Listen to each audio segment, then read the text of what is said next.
দর্শক আমি এখন দাঁড়িয়ে আছি রাজশাহীর সাহেববাজার জিরো পয়েন্টে। থমথমে পরিস্থিতি বিরাজ করছে এই রাজশাহীর জিরো পয়েন্টে।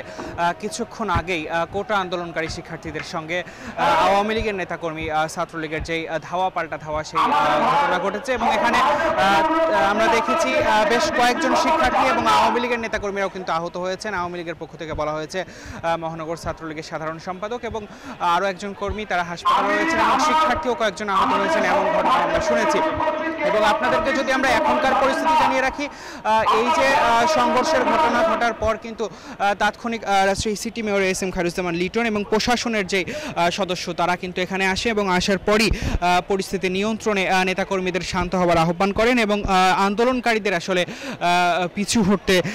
বাধ্য করেন বা আন্দোলনকারীদের পিছু হটার আহ্বান জানান এবং তাৎক্ষণিক আসলে শিক্ষার্থী যারা রয়েছেন তারা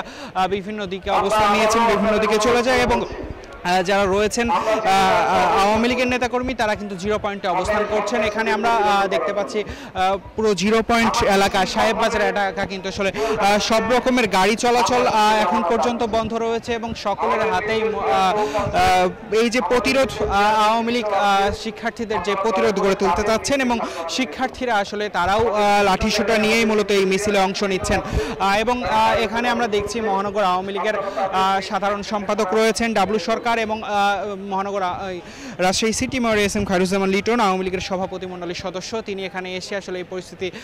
নিয়ন্ত্রণের চেষ্টা করেন এবং সাধারণ শিক্ষার্থীদের আসলে তিনি শান্ত এবং নিজেদের নেতাকর্মীদের শান্ত থাকার আহ্বান জানান। এবং প্রশাসনের কথা যদি জানিয়ে রাখি এবং তাৎক্ষণিক প্রশাসনের সদস্যরা এখানে আসে এবং প্রশাসনের সদস্যরা এখানে আসার পরে আমরা দেখছিলাম তারা নিয়ন্ত্রণ নেওয়ার চেষ্টা করে এবং শিক্ষার্থীদের আসলে দূরে আসলে সরিয়ে দেওয়ার চেষ্টা করে। আমরা এখন পর্যন্ত যেটি দেখছি এখানে এখন পর্যন্তই রাজশাহীর সাহেববাজার জিরো পয়েন্ট সাধারণ শিক্ষার্থীদের যেই নিয়ন্ত্রণ সেটি কিন্তু নাই। সাধারণ শিক্ষার্থীরা বেলা 11টার কালে এখানে উপস্থিত হতে থাকে, জড়ো হতে থাকে এবং পার্টি অফিস থেকে আওয়ামী লীগের নেতাকর্মীরা ছাত্রলীগের নেতাকর্মীরা যারা রয়েছেন অঙ্গ সংগঠন আওয়ামী লীগের তারা কিন্তু এই জিরো পয়েন্টে শিক্ষার্থীদের আসলে ধাওয়া দেয় এবং এই যে ধাওয়া পাল্টা ধাওয়ার মধ্যে কয়েকজন শিক্ষার্থী এবং নেতাকর্মী আওয়ামী লীগের আহত হয়েছেন। এখন পর্যন্ত রাজশাহীর সাহেববাজার জিরো পয়েন্ট আওয়ামী লীগের নেতাকর্মীদের দখলে রয়েছেন এবং তারা বলছেন এই কোটা সংস্কার আন্দোলনে আসলে সাধারণ শিক্ষার্থীদের মধ্যে জামাত শিবির এবং বিএনপির লোকজন ঢুকেছে এমন দাবি করছেন এবং এখানে কোটা সংস্কার আন্দোলনের একজন সমন্বয়ক উপস্থিত ছিলেন আওয়ামী লীগের এখানে দাঁড়িয়ে, তিনি বলছিলেন আসলে যে এই আন্দোলনে শিবিরের লোকজন নিয়ন্ত্রণ নিয়েছে এমন দাবি আসলে আওয়ামী লীগের পক্ষ থেকে এবং সমন্বয়কের পক্ষ থেকে করা হচ্ছিল।